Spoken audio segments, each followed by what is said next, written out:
Narito tayo sa isang taniman ng olibo sa isla ng Crete, Greece. Sa ilalim ng mainit na sikat ng araw ng Mediteraneo, may isang dalaga na tumutulong sa pag-aani ng taglagas, isang tradisyon na ipinamana sa kanilang pamilya sa loob ng maraming henerasyon. Ang kanyang payapang buhay ay ganap na nagbago nang makilala niya ang isang lalaking Pilipino sa kanyang paglalakbay sa Mykonos. Isang di inaasahang pagkikita na nagsimula sa Windmill Hill at ang mga damdaming nag-alab ng gabing iyon. Ang bida ng ating kwento ngayon ay si Angeliki, isang simpleng dalaga mula sa probinsya na isinugal ang lahat para sa lalaking kanyang minamahal. Sa harap ng lalaking paalis na patungong Pilipinas, nag-aalis siya ng mga buto ng olibo at sinabing, "Miguel, ang galing ko talagang mag-alis, no? Maaalala mo to pag-uwi mo." Ngunit ang sagot ng lalaking Pilipino ay lubos na sumira sa kanyang inaasahan. At makalipas ang isang taon, isang kamanghamanghang pagbabago ang dumating sa taniman. Ano kaya ang mga nangyari sa mag-asawang ito? Pakinggan natin ang kanyang kwento. Ang inyong pag-subscribe, pag-like, pag-set ng notification, at membership ay malaking tulong sa akin. Ako ay isinilang at lumaki sa isla ng Crete, Greece. Ang aming pamilya ay nagpapatakbo ng isang taniman ng olibo sa loob ng maraming henerasyon. Nagsimula pa ito sa panahon ng aking lolo. Ayon sa kwento, nagsimulang magtanim ng mga puno ng olibo ang aking lolo noong kabataan niya sa isang lupang tigang. Bawat puno ay maingat niyang itinanim at inalagaan. Pagkatapos ng ilang dekada, ito ay naging isang malawak na taniman na may daan-daang puno ng olibo. Mula pagkabata, karamihan ng aking oras ay ginugol ko sa tindahan ng aking mga magulang. Ito ay isang maliit na tindahan na nagbebenta ng langis ng olibo at mga atsara na gawa sa mga olibong kami mismo ang nag-ani. Ang tindahan ay nasa sentro ng bayan at madalas puntahan hindi lang ng mga taga-bayan kundi pati na rin ng mga turista. Pagkatapos ng klase, dumidiretso ako sa tindahan para tulungan ang aking mga magulang. Pinapatikim ko ang mga customer ng langis ng olibo at tumutulong sa pagbabalot. Ang Greece ay isang bansa kung saan malaki ang konsumo ng olibo. Hindi kalabisang sabihin na halos lahat ng lutuin ay may kasamang langis ng olibo. Dahil sa patuloy na lokal na pangangailangan, hanggat maayos ang aming pagsasaka, hindi kami nahihirapan sa buhay. Siyempre, hindi kami mayaman, ngunit hindi rin kami nagkukulang. Sa katunayan, mas nakakaluwag ako kaysa sa aking mga kaibigan. Madalas akong makabili ng mga bagong damit at malaya akong gumala kasama ang aking mga kaibigan. Tuwing tag-araw, lumalangoy kami ng aking mga kaibigan sa dalampasigan at tuwing taglamig, sumasali kami sa mga pista ng bayan. Ang aking mga magulang ay laging masipag magtrabaho at sila ang aking sandigan. Ang aking ama ay tahimik ngunit mapagmahal at ang aking ina ay masayahin at mabait. Ganito, lumipas ang aking mga araw na payapa. Pagkatapos ng klase, tutulong ako sa tindahan at tuwing Sabado't Linggo, kasama ko ang aking mga kaibigan sa dalampasigan. Ang asul na dagat ng Crete, ang mainit na sikat ng araw, at ang aming tahanan na puno ng amoy ng olibo. Iyon ang buong mundo ko. Wala akong partikular na pangarap. Inakala kong natural lang na manahin ang taniman tulad ng aking mga magulang at manirahan dito habang buhay. Ito ay tag-araw ng taon na ako ay nagtapos ng high school. Niyaya ako ng aking mga kaibigan na maglakbay sa isla ng Mykonos. Angeliki, punta tayo sa Mykonos para sa ating graduation trip. Hindi ka pa nakakapunta doon, di ba? Masayang sabi ng kaibigan kong si Maria. Si Maria ang aking matalik na kaibigan. Magkaklase na kami mula elementarya at sabay kaming lumaki. Ang totoo, halos hindi pa ako nakakalabas ng Crete. Isa o dalawang beses lang akong nakapunta sa Athens. Nang magpaalam ako sa aking mga magulang, agad silang pumayag. "Anak, mag-enjoy ka kasama ang mga kaibigan mo.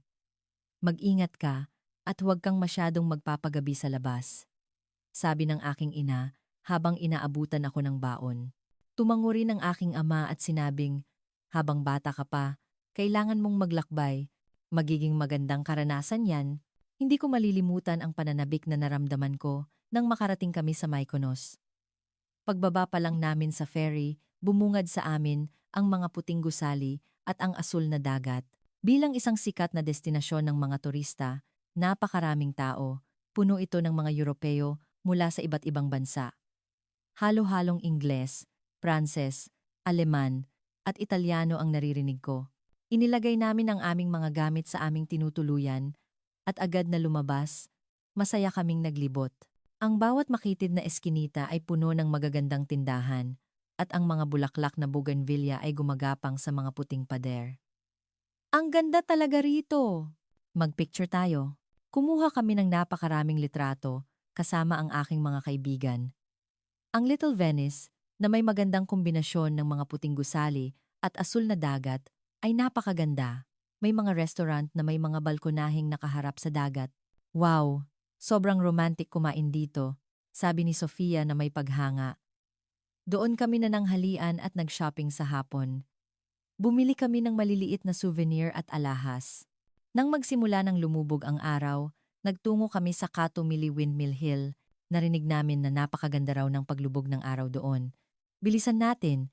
Kailangan nating makarating bago lumubog ang araw. Sabi ni Maria, na nangunguna sa paglalakad. Ang daan paakyat sa burol ay mas matarik kaysa sa inaasahan namin. Hingal na hingal kami, ngunit dahil sa pananabik, bumilis ang aming mga hakbang. Pagdating namin sa tuktok ng burol, isang napakagandang tanawin ang bumungad sa amin, ang kombinasyon ng kulay kahel na langit at ang Aegean Sea. At sa harap nito ay ang mga puting windmill. Wow! Ang ganda! Iba pala talaga kapag personal mong nakita kaysa sa mga litrato lang. Hindi ko na malayang napabulalas ako. Marami ng tao ang nakapwesto at naghihintay sa paglubog ng araw. Humanap din kami ng magandang pwesto, isang lugar kung saan kitang-kita ang dagat.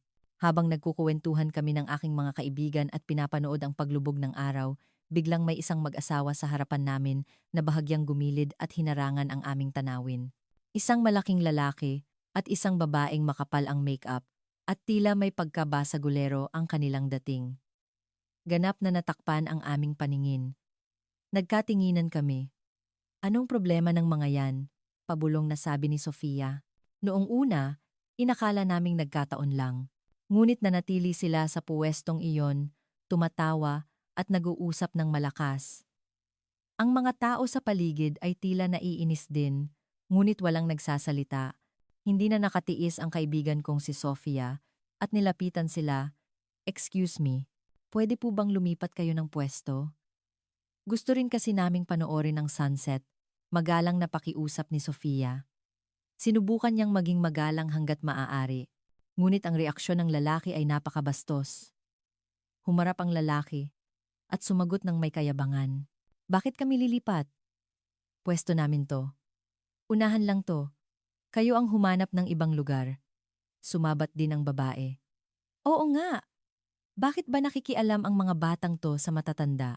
Ang mga kabataan ngayon, walang modo. Itinuring nila kaming mga bata, kahit na halos 20 taong gulang na kami. Nagalit ako at ang aking mga kaibigan kaya lumapit din kami. Ano po bang sinasabi ninyo? Pampublikong lugar po ito. Para sa lahat ito, kaya hindi tama na harangan ninyo ang tanawin. Sabi ko, sumang-ayon si Maria. Tama! Hindi lang kami ang naiinis, pati na rin ang mga tao sa likod namin. Nagsimulang uminit ang sitwasyon. Ang lalaki ay sumigaw na parang nananakot. Hoy, hinahamon niyo ba kami? Ha? Kung magpapatuloy kayo, hindi ako magdadalawang isip. Dahil malaki ang kanyang katawan at malakas ang boses, natakot talaga kami. Tinitingnan kami ng mga tao sa paligid, ngunit walang nakialam. Ayaw nilang masangkot sa gulo. Lalo akong natakot. Hindi madaling harapin ang isang malaking lalaki. Ang aking mga kaibigan ay nagsimula ng umatras. Namutla na rin ang mukha ni Sofia. Hinawakan ni Maria ang braso ko at bumulong, Angeliki, tayo na lang ang lumipat. Mukhang delikado. Yang taong yan, tayo na lang ang humanap ng ibang pwesto, sabi ko sa mahinang boses. Ayokong makipag-away sa isang magandang araw. Tumango rin ang aking mga kaibigan, kahit nakakadismaya, mas mabuti nang humanap ng ibang lugar. At sa sandaling iyon, biglang may narinig kaming isang hindi pamilyar na boses mula sa likuran. Isang kalmado ngunit matatag na boses. "Excuse me, but this is a public space for everyone to enjoy. It seems you're ruining the mood for everyone. Perhaps you should find another spot?"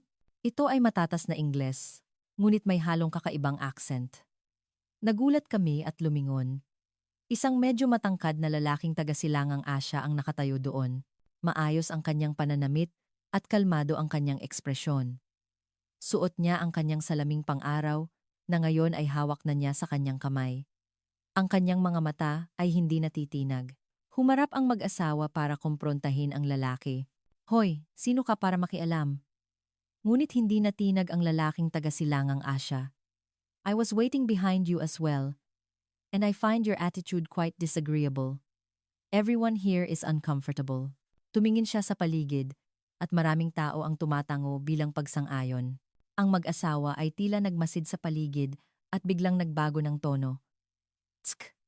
Malas! Hindi na masaya dito. Tara na!" Nagdadabog silang umalis. Ako ay natulala sa hindi inaasahang pangyayari. Ang aking mga kaibigan ay gulat din. Ngumiti ang lalaki sa amin at sinabi, "Okay lang ba kayo? Nagulat ba kayo? Nasa likod niyo lang ako at hindi ko nagustuhan ang ugali nila kaya hindi ko napigilang makialam. Huwag niyo nang isipin. Sana mag-enjoy kayo." At bumalik siya sa kanyang pwesto. Nagpasalamat kami sa kanya. "Maraming salamat," malakas na sabi ni Maria. Kumaway siya bilang tanda na okay lang. Dahil sa kanya, napanood namin ng payapa ang magandang paglubog ng araw. Ang langit ay unti-unting namula at ang araw ay nawala sa abot tanaw. Isang kamangha-manghang tanawin. Ngunit sa aking isipan, patuloy kong naiisip ang lalaking iyon. Noong panahong iyon, hindi ko pa alam na siya ang taong babago sa buong buhay ko. Pagkatapos naming panoorin ang paglubog ng araw, bumaba kami sa burol. Ang aking mga kaibigan ay patuloy na nag-uusap tungkol sa nangyari kanina. "Ang gwapo niya, ang kalmado at matatag ng boses niya," sabi ni Maria. "Oo nga. Paano siya naging ganoon kakalmado? Kung ako yun, natakot na ako. Nakakatakot kaya yung mag-asawang yon," dagdag ni Sofia. Patuloy ko ring iniisip ang lalaking iyon. Isang Asyano na napakagaling mag-Ingles. At higit sa lahat, ang kanyang kalmado, ngunit matatag na kilos ay kahanga-hanga. Ang paraan niya ng pag-ayos ng sitwasyon nang hindi natataranta ay talagang kahanga-hanga. Anong lahi kaya siya? Chinese? Japanese? Tanong ni Sofia. Hindi ko alam. Pero tingnan mo ang suot niya. Napakalinis. Sagot ni Maria. Hindi ako nagsasalita, ngunit sa isip ko, patuloy ko siyang iniisip. Oras na ng hapunan kaya humanap kami ng restaurant sa malapit. Isang maliit na restaurant na may tanawin ng dagat at napakaganda ng ambience. May mga kandila sa bawat mesa at malambing na musika ang tumutugtog. Anong gagawin natin mamayang gabi? Clubbing? O inom tayo ng cocktail sa bar? Masayang nagpaplano ang aking mga kaibigan. Tinitingnan ko ang menu. Nag-iisip kung ano ang o-orderin. Ako, Greek salad at moussaka, sabi ni Maria. Ako, seafood pasta, dagdag ni Sofia. Habang pipili na rin ako ng pagkain, bigla akong nagulat nang iangat ko ang aking tingin. Sa isang sulok ng restaurant, may isang pamilyar na tao na nakaupo, ang lalaking taga-silangang Asya na tumulong sa amin sa Windmill Hill, mag-isa siyang kumakain ng tahimik. May isang libro sa kanyang mesa at paminsan-minsan ay nagbabasa siya habang kumakain. Naramdaman ko ang tuwa. Isang malaking pagkakataon na magkita kami ulit. Sinabi ko sa aking mga kaibigan na sandali lang at tumayo ako. Habang papalapit ako sa kanya, bahagyang bumilis ang tibok ng aking puso. Hindi ko alam kung bakit. Siguro dahil lang sa tuwa. "Hi, ako yung tinulungan mo kanina sa Windmill Hill," sabi ko. Tumingala siya at nakilala ako. Ngumiti siya. "Hello. Nagkita ulit tayo rito." Ang liit ng mundo. Ang kanyang ngiti ay napakainit. Oo nga, nakakagulat. Kasama ko ang mga kaibigan ko para maghapunan. Tapos nandito ka pala. Salamat pala kanina. Dahil sa'yo, Napanood namin ng maayos ang sunset, sagot ko ng nakangiti. Walang anuman, dapat lang nagawin yon, mababang loob niyang sagot. Mag-isa ka lang kumakain? Tanong ko. Oo, mag-isa lang kasi akong naglalakbay. Nagbabasa lang ako habang kumakain. Sagot niya. Natural na nagpatuloy ang aming pag-uusap. Anong libro yan? Isang travel guidebook. Nagpaplano ako kung saan pupunta bukas. Anong pangalan mo? Tanong ko. Miguel Reyes. Galing akong Pilipinas. Ikaw? Ako si Angeliki. Taga Crete. Greece ako. Crete. Narinig kong napakaganda rin daw doon, sabi ni Miguel na may interes. Si Miguel ay isang napakagalang na tao. Malumanay ang kanyang pananalita at seryoso siyang nakikipag-usap habang nakatingin sa aking mga mata. Pilipinas? Ang layo pala ng pinanggalingan mo, sabi ko nang may pagkamangha. Oo, nagbakasyon ako para maglakbay sa Europa. Napakaganda ng Greece. Iba talaga kapag personal mong nakikita kaysa sa mga litrato lang. Nasiyahan akong kausap siya. Hindi ko na malaya ng oras. Nagtanong ako tungkol sa kultura ng Pilipinas. At si Miguel naman ay nagtanong tungkol sa Crete. Kumusta sa Crete? Gusto ko ring pumunta doon. Napakaganda. Tahimik at payapa. Hindi kasing dami ng tao sa Mykonos at masisiyahan ka sa mabagal na takbo ng oras. Ang pamilya ko ay may taniman ng olibo. Ipinamana pa yun sa amin. Buong pagmamalaki kong sinabi, wow, isang taniman ng olibo? Ang ganda naman. Kayo rin ba ang gumagawa ng langis ng olibo? Oo. Mula pag-aani hanggang pagproseso, kami lahat ang gumagawa. Matapos ang mahabang pag-uusap, bigla akong lumingon sa likod. Nakita ko ang aking mga kaibigan na nakatingin sa amin, nagbubulungan at tumatawa. Gumagawa pa sila ng heart sign gamit ang kanilang mga kamay at nag-thumbs up. Si Maria ay nagkunwari pang humahalik. Biglang namula ang aking mukha. Sobrang nakakahiya. Ay, pasensya na. Naistorbo ko ang pagkain mo. Babalik na ako, nagmamadali kong sinabi. Tatayo na sana ako nang magsalita si Miguel. Hindi. Okay lang. Hindi ka nakakaistorbo. Sa katunayan, mas masaya to. Mas maganda kaysa kumain mag-isa. At pagkatapos ng ilang sandaling pag-aalinlangan, nagtanong siya, pwede ko bang makuha ang contact number mo? Kung sakaling mapunta ako sa Crete, pwede ba kitang tawagan? Kumabog ang aking puso, lalo pang namula ang aking mukha. Ah, oo. Oo, syempre. Nanginginig ang aking mga kamay habang kinukuha ang aking telepono. Pagkatapos naming magpalitan ng numero, halos tumakbo ako pabalik sa aking pwesto. Ang aking mga kaibigan ay nagkagulo. Angeliki, ano yon? Ano yon? May moves ka na agad. Ang gwapo niya ah. Ngayon lang ako nakakita ng Pilipinong ganyan. Ang cool niya. Namumula ka. In love ka na ba? In love ka na talaga? Sa dami ng tanong, tinakpan ko ang aking mukha ng dalawang kamay. Hindi! Nagpasalamat lang ako kasi tinulungan niya tayo. At saka mag-isa lang siyang kumakain, kaya magalang lang nabatiin siya. Ngunit nanginginig din ang aking boses. Ang aking mga kaibigan ay tumatawa na parang hindi naniniwala.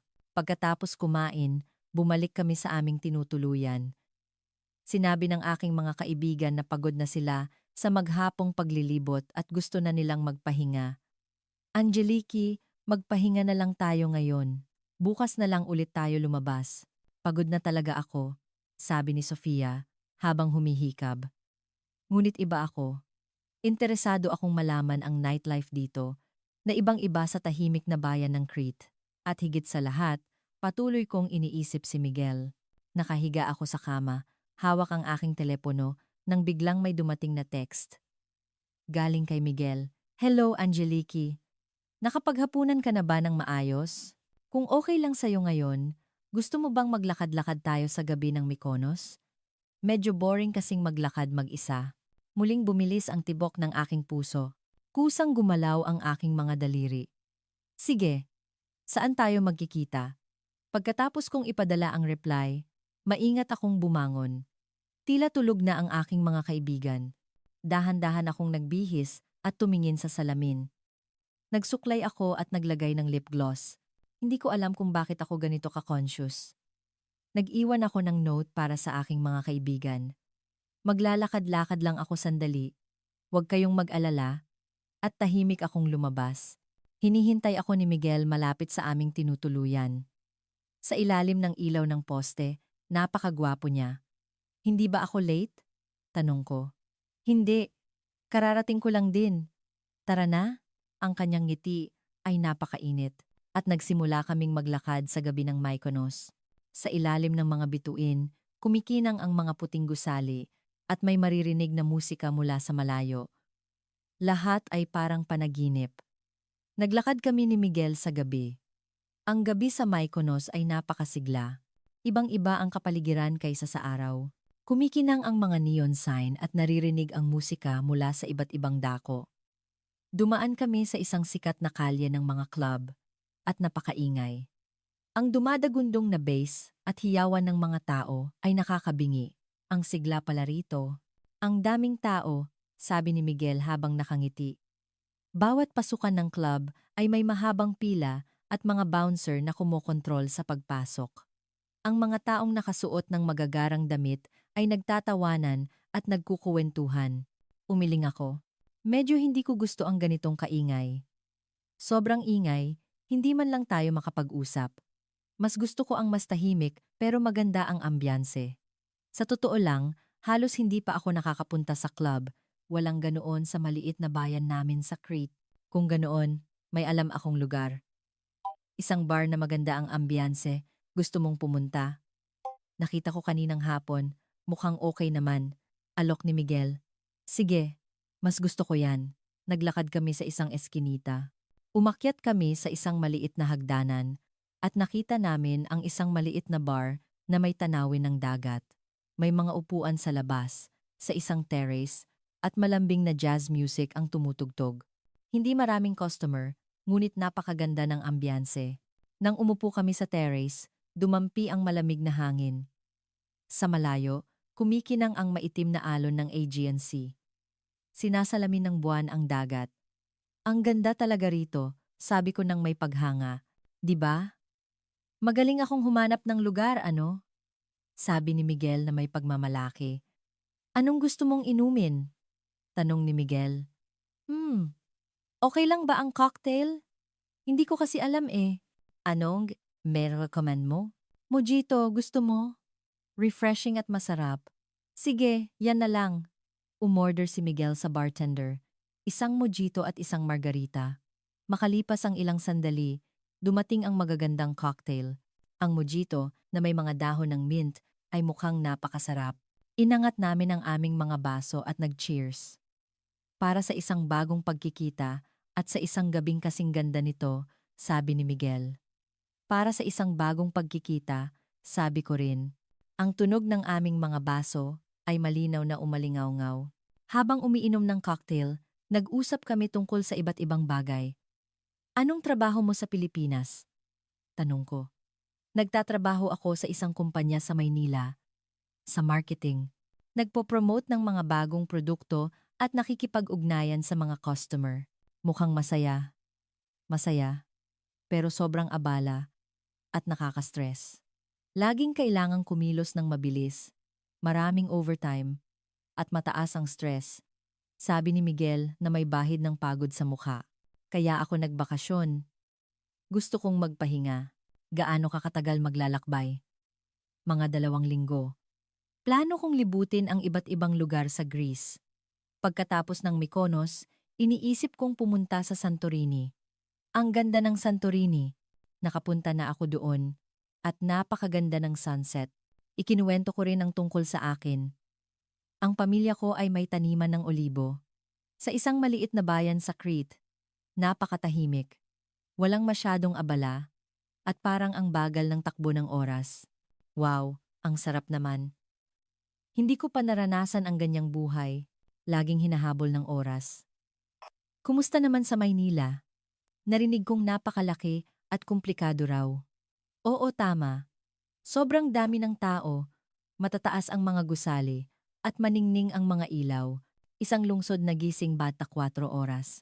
Bukas ang mga tindahan hanggang gabi at may tren hanggang madaling araw, patuloy ni Miguel. Pero nang makarating ako rito, naramdaman ko, hindi pala yun ang lahat. Ang kapayapaan ng Greece, ang tahimik na ambiyanse na ito, ay talagang nagpapakalma sa akin. Ang maglakad ng dahan-dahan habang tinitingnan ang dagat, makipag-usap sa isang mabuting tao. Ito pala ang tunay na pahinga. Nagningning ang aking mga mata. Kung pupunta ka sa amin, siguradong magugustuhan mo. Mas tahimik at payapa doon. Paggising mo sa umaga, maririnig mo ang huni ng mga ibon at ang hangin na dumadaan sa mga puno ng olibo. Gusto ko talagang pumunta. Nagningning din ang mga mata ni Miguel. Bukas, uuwi na ako pagkatapos ng aking biyahe. Kung tapos na ang iyong schedule, bisitahin mo kami. Pwede kang tumuloy sa bahay namin. Nakangiti kong alok. Saglit na nag-isip si Miguel at tumango. Magandang ideya. Sa totoo lang, plano kong umalis papunta sa susunod kong destinasyon makalawa, pero parang okay din na pumunta sa Crete. Babaguhin ko ang aking plano. Huwag kang mag-alala sa tutuluyan. Sasabihin ko sa mga magulang ko. May guest room kami. Gusto rin nila kapag may bisita, sabi ko. Talaga? Maraming salamat. Hindi ba ako makakaabala? Hindi. Palaging bukas ang aming tahanan sa mga bisita. Ganoon ang kultura ng mga Griego. Habang nag-uusap kami, lalo kaming nagiging malapit. Ang abalang buhay sa Maynila at ang payapang buhay sa Crete, dalawang taong galing sa magkaibang mundo, ngunit kakaibang nagkakasundo. Seryosong pinakinggan ni Miguel ang aking mga kwento, at ako naman ay interesado sa kanyang mga kwento. Hindi na malayan, umiinom na kami ng pangalawang cocktail. Ang bilis ng oras. Tumingin ako sa paligid at nakita kong paunti-unti nang umaalis ang ibang mga customer. Medyo lumamig na ang hangin. Hinimas ko ang aking braso at agad napansin ni Miguel. Nilalamig ka? Medyo. Malamig na ang hangin. Gusto mong isuot ang jacket ko. Hinubad ni Miguel ang kanyang jacket at inabot sa akin. Hindi, okay lang. Baka ikaw ang lamigin. Okay lang ako. Isuot mo na. Ngunit inilagay na ni Miguel ang jacket sa aking mga balikat. May mabangong amoy mula sa jacket. Napakainit. At hindi ko alam kung bakit. Kinilig ako. Ngayon ko lang naramdaman ito. Habang nag-uusap, hindi ko na malayang magkahawak na pala ang aming mga kamay. Hindi ko na matandaan kung kailan nagsimula. Natural lang na naglapat ang aming mga kamay. Ang kamay ni Miguel ay mainit at malambot.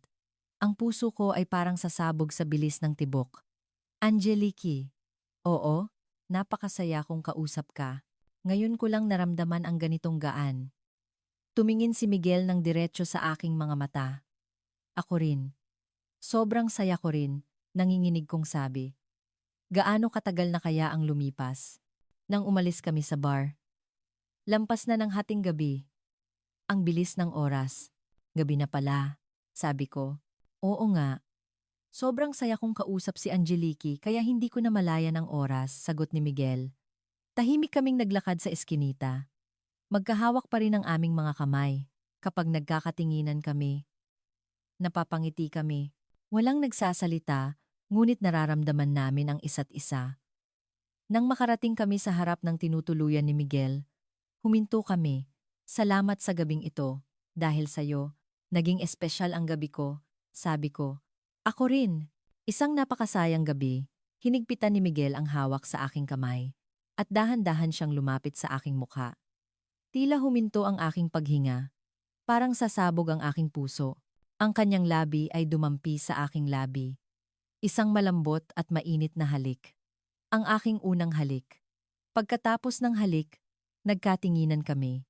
Walang nagsalita. Ngunit naiintindihan namin ang lahat. Gusto mong pumasok? Mahinang tanong ni Miguel. Tumango ako. Walang salitang kailangan.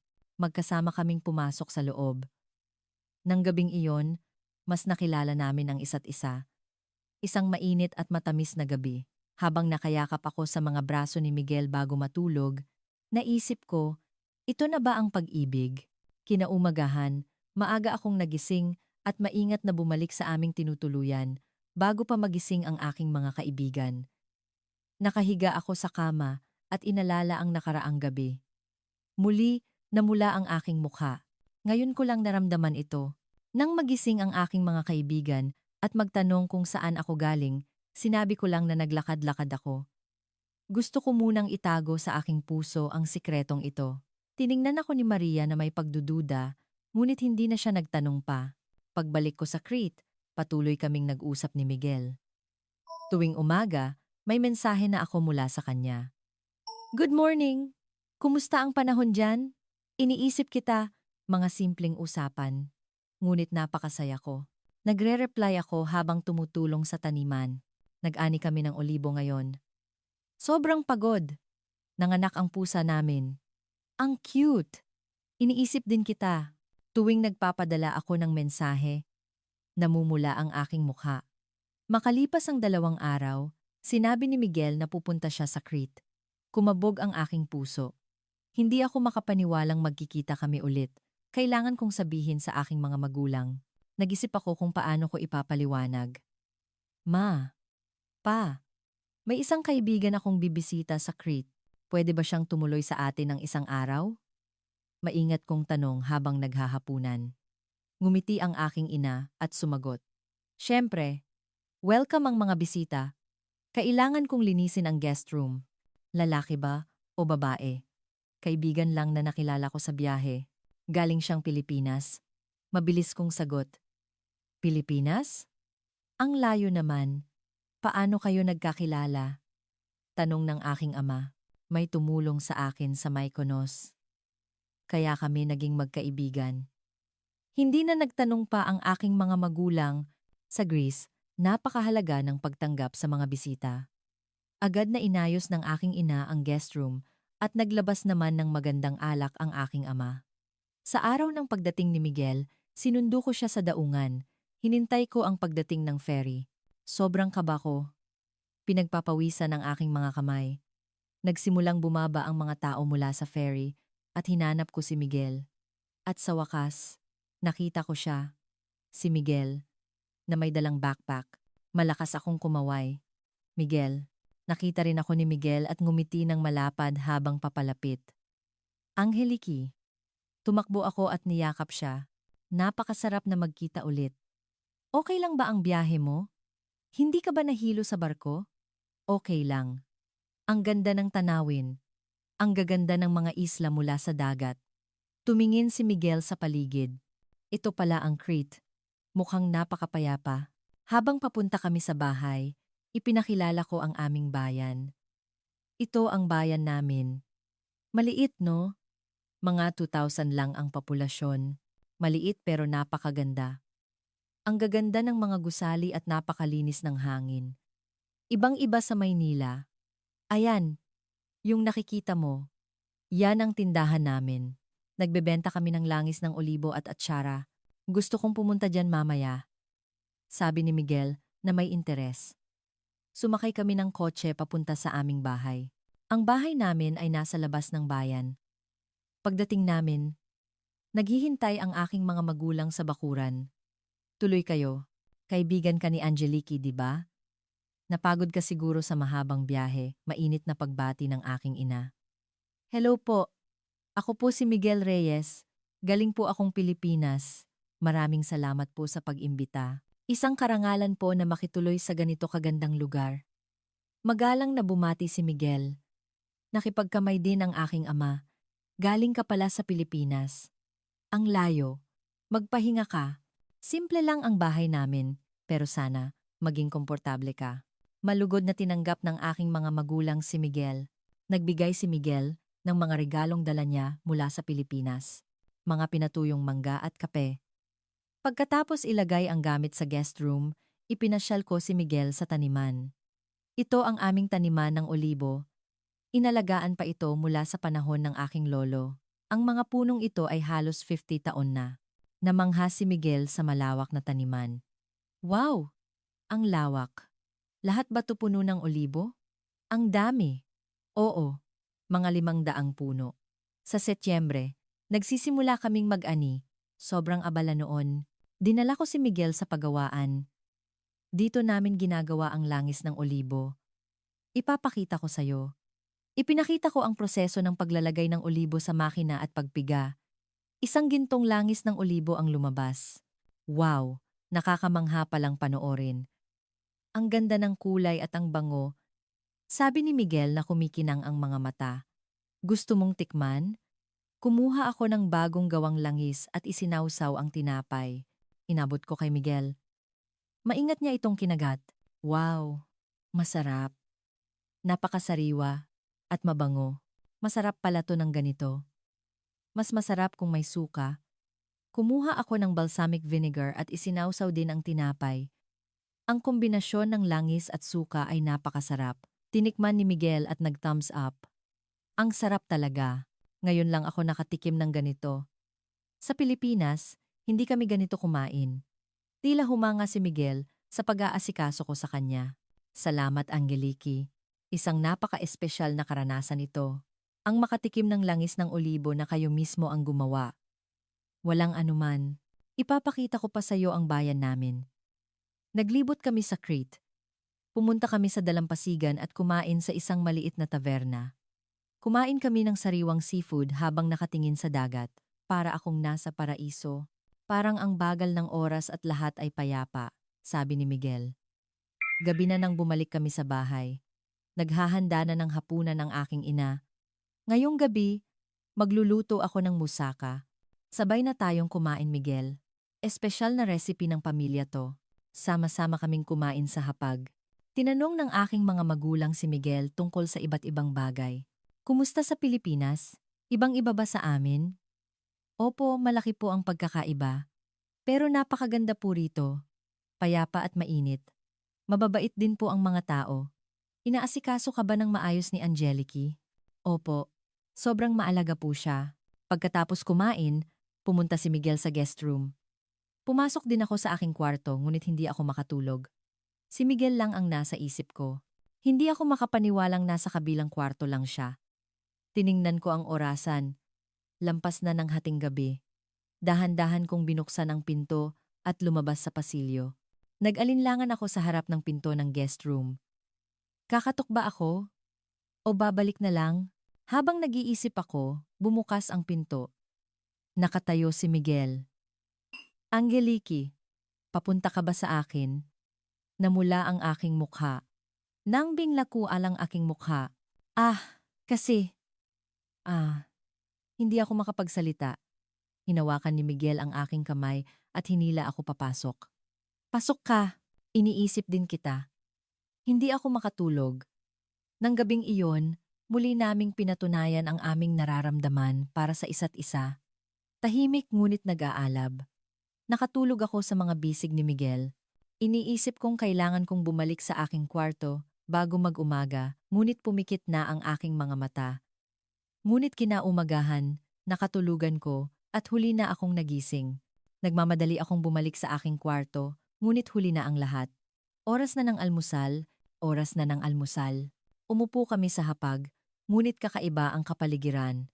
Tiningnan kami ng aking mga magulang ng salitan at nagtanong, anong namamagitan sa inyong dalawa? Sa bigla ang tanong. Nataranta ako. Nag-init ang aking mukha. Hindi ko alam kung ano ang isasagot.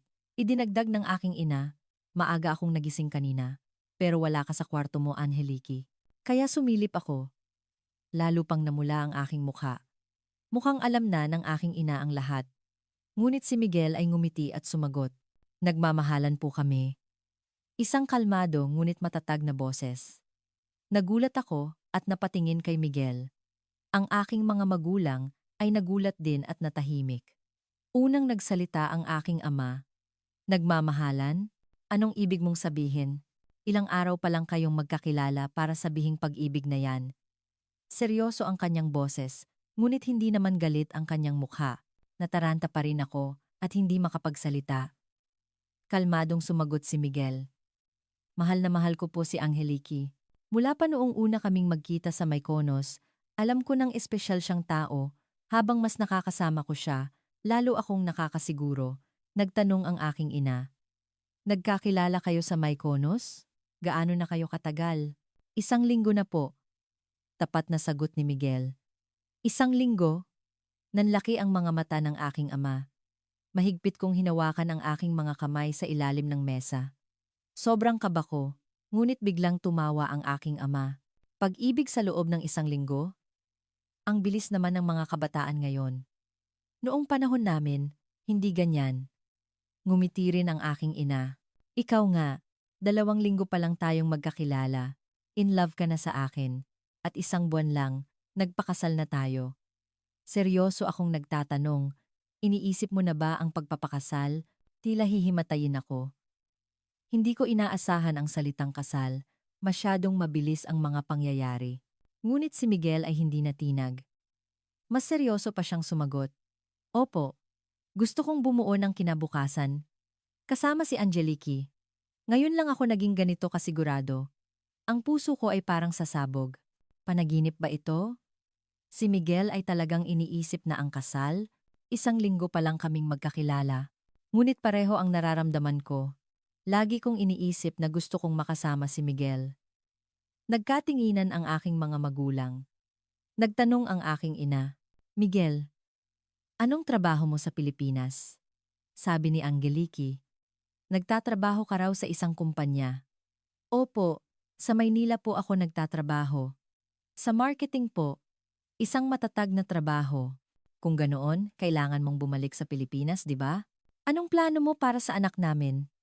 Tanong ng aking ama sa pinakamahalagang punto. Iyon din ang tanong ko. Hindi ko kayang iwanan ang Crete. Nariyan ang aking mga magulang, ang taniman. Pag-iisipan ko po yan. Ang mahalaga po ay makasama ko si Angelique. Mahahanapan po yan ng paraan. Sa sagot ni Miguel, naantig ang aking puso. May tao bang ganito? Ganito katapang at kasinsero? Tumango ang aking ama. Mukha kang maaasahan. Gusto kita, Miguel. Manatili ka rito. Hanggat gusto mo. Kung seryoso ka sa anak namin, malugod ka naming tatanggapin. Tingnan mo ang aming bahay. Alamin mo ang trabaho sa taniman. Maraming salamat po. Maraming salamat po. Magalang na nagpasalamat si Miguel. Ngumiti rin ang aking ina. Ngayong gabi, kailangan kong magluto ng espesyal na pagkain. Yung magugustuhan ni Miguel. Tinatawag na ng aking ina si Miguel na Miguel lang. Pagkatapos kumain, lumabas kami ni Miguel sa bayan. Umupo kami sa isang maliit na cafe at umorder ng kape. Patuloy kong tinitingnan si Miguel. Talaga bang iniisip mo na ang kasal? O sinabi mo lang yon para magustuhan ka ng mga magulang ko? Maingat kong tanong. Siyempre, seryoso ako. Bakit? Ikaw ba? Hindi. Ngumiti si Miguel. Hindi sa ganoon, nagulat lang ako kasi ang bilis. 1 linggo pa lang tayo, marami pa tayong hindi alam sa isa't isa. Hindi importante ang oras. Ang importante ay ang nararamdaman. Kapag kasama kita, Angelique, sobrang saya ko. Ngayon ko lang naramdaman ito. Sa Maynila, laging abala, pero hindi ko alam kung ano ang tunay na kaligayahan. Nalaman ko lang nang makilala kita rito. Umamin din ako. Ako rin. Kapag kasama kita, Miguel, sobrang saya ko. Ngunit hindi ko natapos ang aking sasabihin. Pero ano? Nagtatrabaho ka sa Pilipinas. Paano na? Long-distance relationship ba tayo? Parang hindi madali yon. Saglit na nag-isip si Miguel.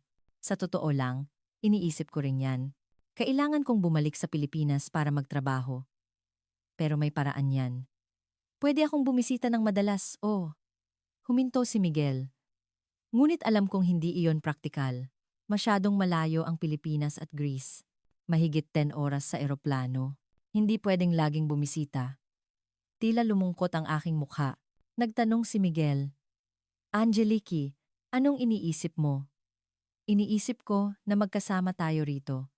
Sama tayong gigising tuwing umaga, magtatrabaho sa taniman, at maglalakad sa dalampasigan sa gabi. Ganoong mga bagay. Hinigpitan ni Miguel ang hawak sa aking kamay. Iniisip ko rin yan. Ang payapang buhay dito, hindi ang abalang buhay sa Maynila. Mukhang napakaganda. Ang mabuhay rito, kasama ka. Hindi ka ba pwedeng manatili rito? Maingat kong tanong. Angelique. Tumingin si Miguel ng diretso sa aking mga mata. Pag-iisipan ko yan ng mabuti. Ang pinakamahalaga ay ang makasama ka. Ang trabaho, mahahanapan yan ng paraan. Ang mahalaga, magkasama tayo. Gumaan ang aking pakiramdam sa sinabi niya. Ngunit may kaba pa rin ako. Posible ba talaga yon? Ang iwanan ang matatag na buhay sa Pilipinas para pumunta rito? Gabi na nang bumalik kami sa bahay. Patuloy akong nag-isip. Mukhang ganoon din si Miguel. Tahimik siya habang naghahapunan at nag-aalalang tinitingnan kami ng aking mga magulang. Gabi na, nakahiga ako sa aking kwarto, ngunit hindi ako makatulog. Ano kaya ang iniisip ni Miguel? Kinaumagahan, hinanap ako ni Miguel. Angelique, pwede ba tayong mag-usap sandali? Oo naman. Lumabas kami sa bakuran. Mainit ang sikat ng araw, malamig ang hangin na dumadaan sa mga puno ng olibo. Nagsalita si Miguel, magdamag akong nag-isip kagabi, kung ano talaga ang mahalaga sa buhay. Kung ano ang nagpapasaya sa akin. Pinigilan ko ang aking paghinga habang nakikinig. Tila nakasalalay dito ang aking kinabukasan. Ang buhay sa Maynila ay maaaring abala at matagumpay. Magandang trabaho, magandang sahod, matatag na kinabukasan. Pero masaya ba ako? Hindi ko alam. Laging overtime. Nagtatrabaho kahit Sabado't Linggo. Puro stress. Yun ang buhay ko. Hinawakan ko ang kamay ni Miguel. Nagpatuloy siya. Nang makarating ako rito at makilala ka, Angelique, at makita ang payapang buhay na ito, napagtanto ko, baka ito ang kaligayahan, ang mamuhay ng payapa kasama ang taong mahal mo, habang gumagawa ng isang makabuluhang bagay. Nagsimulang mamuo ang luha sa aking mga mata. Nagpatuloy si Miguel. Gusto kong manatili rito. Gusto kong mamuhay rito kasama ka, Angelique. Gusto kong matutunan ang trabaho sa taniman at sabay nating buuin ang ating kinabukasan. Talaga, iiwanan mo ang lahat sa Pilipinas? Oo, totoo. Nakapagdesisyon na ako. Magre-resign ako sa trabaho. Babalik ako sa Pilipinas para ayusin ang lahat. At babalik ako rito. Gusto kong magsimula ng bagong buhay dito. Kasama ka, Angelique. Ngumiti si Miguel. Mahigpit ko siyang niyakap. Tumulo ang aking mga luha. Luha ng kaligayahan. Salamat, Miguel. Maraming salamat. Pasasayahin kita ng sobra. Kinaumagahan, sa hapagkainan, ibang-iba ang kapaligiran. Biglang ibinaba ni Miguel ang kanyang tinidor at nagsalita. May sasabihin po ako. Tumingin sa kanya ang aking mga magulang. Kinabahan din ako. Interesado akong malaman kung ano ang sasabihin niya. Mahal na mahal ko po si Angelique. Seryosong sabi ni Miguel. Nakangiti namang nakikinig ang aking mga magulang. At gusto ko pong formal na magsabi sa inyo, kung ipagkakatiwala niyo po sa akin ang inyong anak, gusto ko pong manirahan dito kasama si Angelique at tumulong sa taniman. Nagulat ang aking ina. Hindi ka na babalik sa Pilipinas? Talaga? Opo. Nagpasya na po akong manirahan dito. Siyempre, kailangan ko pong ayusin ang mga bagay sa Pilipinas, ngunit ang aking kinabukasan ay dito. Habang nakikinig ako, parang maiiyak ako. Saglit na nag-isip ang aking ama at nagsalita. Miguel, hindi madali ang trabaho sa taniman. Mabigat na trabaho at mahirap. Iiwanan mo ang matatag na trabaho sa Maynila para magsaka rito? Opo, syempre, sa simula ay mahihirapan ako, pero mag-aaral po ako. Magsisikap po ako. Kasama si Angelique. Kaya ko po ang lahat. Ang tingin ni Miguel ay matatag. Sige, kung isang manugang na tulad mo, Miguel, malugod naming tatanggapin. Inihahabilin ko sa iyo ang anak namin. At ang aming taniman. Inilahad ng aking ama ang kanyang kamay, at tinanggap ito ni Miguel gamit ang dalawang kamay. Tuwang-tuwa rin ang aking ina at niyakap si Miguel. Naku, napakasuwerte ng anak ko. Nakakilala ng ganito kabuting manugang. Sa sobrang tuwa, umiyak ako at tumawa, parang panaginip. Mula noon, nagsimulang seryosong mag-aral si Miguel tungkol sa taniman, mula sa pag-aalaga ng mga puno, pag-aani, hanggang sa pagproseso. Isa-isang itinuro ng aking ama kay Miguel. Seryosong nag-aral si Miguel. Hindi siya nagreklamo kahit kailan. Nagsimula na rin kaming maghanda para sa kasal. Nagpasya kaming magpakasal sa tradisyonal na paraan ng Crete. Binati kami ng lahat ng tagabayan. Nakahanap ng mabuting asawa si Angeliki. Isang Pilipino, nakakatuwa, galing pa sa malayong lugar para manirahan dito. Ang buong bayan ay nag-uusap tungkol sa amin. Isang araw, sa pagawaan, tinuturuan ko si Miguel ng tradisyonal na pamamaraan ng aming pamilya. Ito ang pag-aalis ng buto ng olibo. Kailangan to para sa paggawa ng atsara. Kumuha ako ng isang olibo at maingat na inalis ang buto. Ganito, iikutin mo ang kutsilyo para matanggal ang buto. Mahalaga ang anggulo. Tiningnan ako ni Miguel na may pagkamangha. Wow! Ang bilis! Ang galing ng kamay mo. Ito ay isang pamamaraan na ipinamana sa aming pamilya. Itinuro ng lola ko sa nanay ko. At itinuro naman sa akin ng nanay ko, buong pagmamalaki kong sinabi. Patuloy kong mabilis na inalis ang mga buto. Napakabilis. Halos 20 piraso sa isang minuto. Naisipan kong magbiro at tumingin kay Miguel. Miguel, ang galing ko talagang mag-alis. No? Tumango si Miguel habang nakangiti. Ang galing mo nga, napakabilis at tumpak. Maaalala mo, to pag-uwi mo, kumindat ako. Sa totoo lang, hindi na siya uuwi. Pero biro lang yun. Pero may iba pa akong magaling na alisin bukod dito. Pabiro kong dagdag. Kung ganoon, susubukan ko rin. Kinuha ni Miguel ang kutsilyo. Tingnan natin. Ganito ba? Akala ko ay mahihirapan siya dahil unang beses niya, ngunit nagulat ako. Ang galaw ng kamay ni Miguel ay napakatumpak. Ang anggulo ng kutsilyo, ang lakas, ang kontrol, lahat ay perpekto, at iyon ay sa unang beses niya.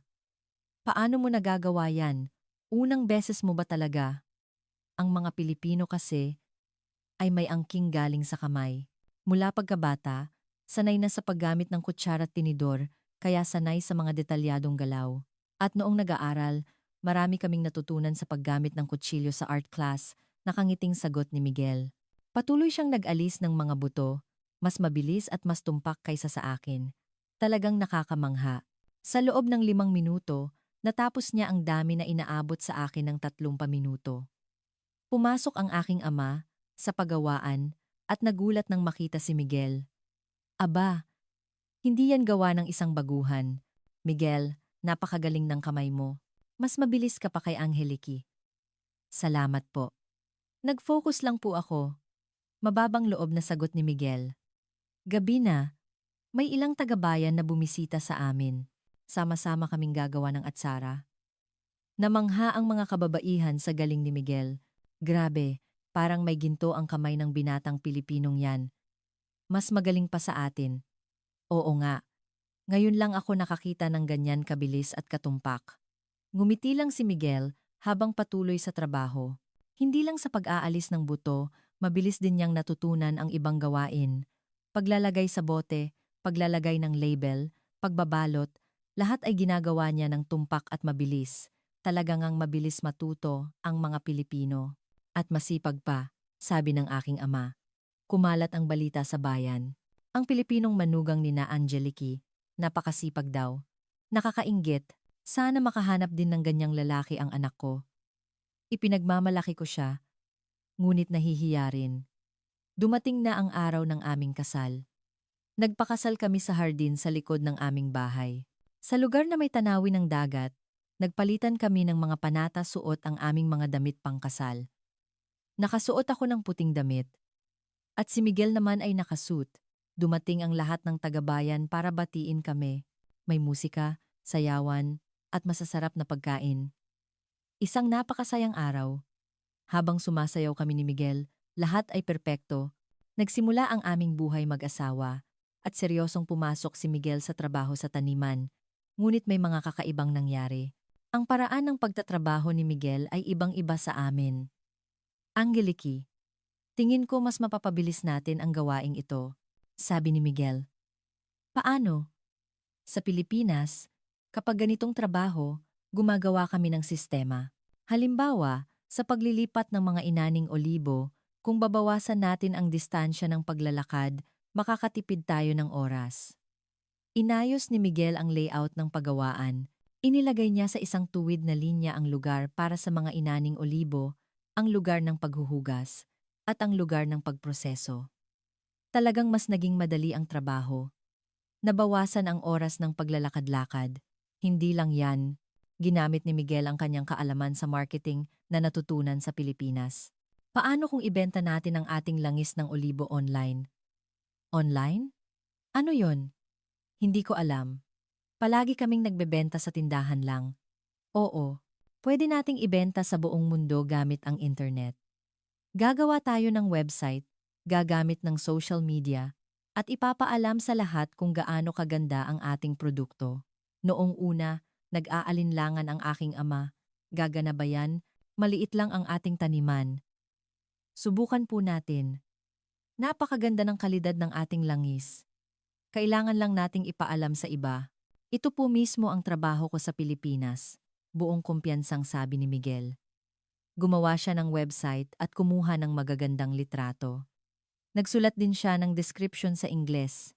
Ang kasaysayan ng aming taniman, ang proseso ng paggawa ng langis, ang aming pagmamalaki sa kalidad. Noong una, kaunti lang ang order. Ngunit hindi sumuko si Miguel. Patuloy siyang nag-post sa social media ng mga larawan ng taniman. Ang proseso ng pag-aani, paggawa ng langis, ang magandang tanawin ng Crete. Unti-unting nagkaroon ng interes ang mga tao. Ang ganda ng taniman na to. Langis na gawa sa tradisyonal na paraan, gusto kong tikman. Nagsimulang magkaroon ng mga komento at dumating ang mga order. Isang araw, masayang sinabi ni Miguel, mula sa Germany. 10 bote ang in-order. Talaga, hindi rin ako makapaniwala. Iyon ang simula. Germany, France, Netherlands, kahit sa Amerika ay may mga order. Lahat to dahil sa marketing na estilong Pilipino. Mahalaga ang paraan ng pagpapakilala ng produkto. Namangha ang aking ama, inayos din namin ang packaging. Ang bagong label na idinisenyo ni Miguel ay napaka-elegante. Sa Pilipinas, mahalaga rin ang packaging. Dapat kapansin-pansin para bilhin ng mga tao. Kaya binibigyan ng pansin ang disenyo. At totoo nga, ang aming langis, na nasa magagandang bote, ay naging sikat din bilang regalo. Tuwing Pasko, dagsaan ang mga order. Ang mga gawaing mano-mano ay nagbago rin. Nagpasok kami ng maliliit na makina para mabawasan ang mabibigat na trabaho. Masyado na pong nahihirapan ang mga magulang mo. Kung ganito, mas magiging madali, sa pag-aalala ni Miguel, na antig ang aking mga magulang. Buong buhay kaming ganito magtrabaho, tapos dumating si Miguel at binago ang lahat. Maraming salamat. Walang tigil sa papuri ang aking ama kay Miguel.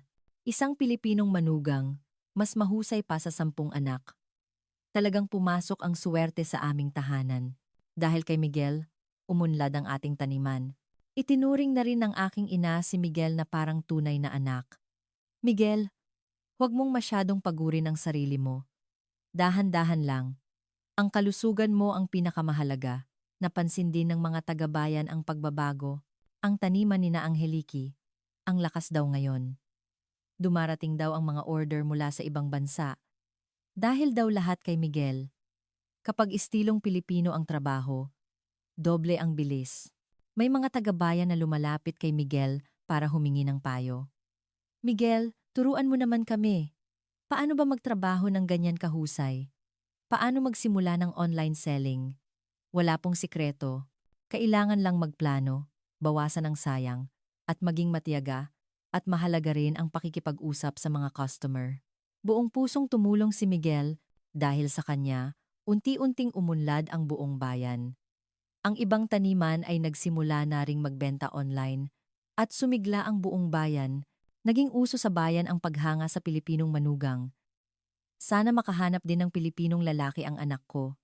Masipag, matalino, magalang, perpekto. Oo nga, saan kaya makakahanap ng tulad ni Miguel? Tuwing naririnig ko yan, ipinagmamalaki ko siya. Hindi lang sa trabaho magaling si Miguel. Aktibo rin siyang sumasali sa mga kaganapan sa bayan. Sa tradisyonal na pista, natuto siyang sumayaw ng sayaw ng mga Griego. Nakikipag-inuman din siya at nakikipagkwentuhan sa mga taga-bayan sa taverna. Si Miguel ay taga rito na. Hindi na siya Pilipino, taga-Crete na siya, sabi ng alkalde ng bayan. Kami na ni Miguel ang may-ari ng taniman. Tuwing umaga, sabay kaming gumigising ni Miguel, umiinom ng kape, at sinisimulan ang araw. Sa labas ng bintana, ang mga puno ng olibo at ang malayong tanawin ng dagat, lahat ay parang panaginip. Angeliki, magiging maganda ang araw na ito, sabi ni Miguel habang hawak ang aking kamay. Anong gagawin natin ngayon? Tanong ni Miguel. Ayusin natin ang mga inaning olibo at sa hapon gumawa tayo ng sample ng bagong produkto. Paano kung lemon olive oil? Maganda yan. Sikat ngayon ang herb olive oil. Siguradong mabenta rin ang lemon. Lagi kaming sumusubok ng bago. Kapag pinagsama ang ideya ni Miguel at ang aking tradisyonal na kaalaman, nakakagawa kami ng mga kamangha-manghang produkto. Rosemary olive oil, garlic olive oil, chili olive oil. Gumawa kami ng iba't ibang produkto. Ang taniman ay mas masigla kaysa dati. Patuloy na dumarami ang online orders at ang aming langis ay ginagamit na rin sa mga restaurant sa iba't ibang bansa. Angeliki, nakita mo ba ang sales ngayong buwan? Tumaas ng 50% kumpara noong nakaraang taon. Nakakamangha, masayang sabi ni Miguel. Ngunit para sa amin, hindi pera ang mahalaga. Ang oras na magkasama, ang pagmamahal sa isa't isa, at ang payapang buhay na ito. Iyon ang pinakamahalaga. Tuwing gabi, naglalakad kami sa dalampasigan. Mahigpit na magkahawak kamay, pinapakinggan ang alon. Masaya ka ba? Tanong ni Miguel. Ako ang pinakamasayang tao sa buong mundo. Ikaw? Ako rin. Wala nang hihigit pa sa kaligayahang ito. Minsan, tinatanong ko si Miguel. Miguel, paano kung hindi ka sumama sa akin noon? Siguro nagtatrabaho pa rin ako sa Maynila. Biro lang ang tanong. Pero gusto ko talagang malaman. Mahigpit akong niyayakap ni Miguel at sumasagot. Ang pinakamagandang desisyon na ginawa ko sa buhay ko ay ang ipagtanggol ka sa Mykonos. At ang manatili rito, hindi ako nagsisi kahit kailan. Hindi ka nagsisisi? Iniwan mo ang magandang buhay sa Maynila, ang magandang trabaho? Hindi talaga. Mas masaya ako rito kasama ka. Sa Maynila, abala ako, pero hindi ko alam kung ano ang tunay na kaligayahan. Nalaman ko rito. Ang kaligayahan ay ang mamuhay ng payapa kasama ang taong mahal mo. Tuwang-tuwa rin ang aking mga magulang. Dahil kay Miguel, nakakapagpahinga kami ng ganito. Maraming salamat, wala kang katulad na manugang. Kapag sinasabi yan ng aking ama, ngumingiti si Miguel at sumasagot. Mas nagpapasalamat po ako. Nakilala ko ang ganito kabuting pamilya. Parang nagkaroon ako ng pangalawang magulang. Itinuturing na ng aking ina, si Miguel, na parang tunay na anak. Alam niya ang mga paboritong pagkain nito at inaalagaan ang kanyang kalusugan. Miguel, malamig ngayon, magsuot ka ng makapal. Bawal magkasakit. Napakaganda rin ng relasyon namin sa mga taga-bayan. Tuwing may okasyon, sama-sama kaming nagdiriwang. Kung may problema, nagtutulungan kami. Miguel, pwede mo bang tingnan ang puno namin ng olibo? Parang kakaiba ang mga dahon. Siyempre po, pupunta na po ako. Laging handang tumulong si Miguel.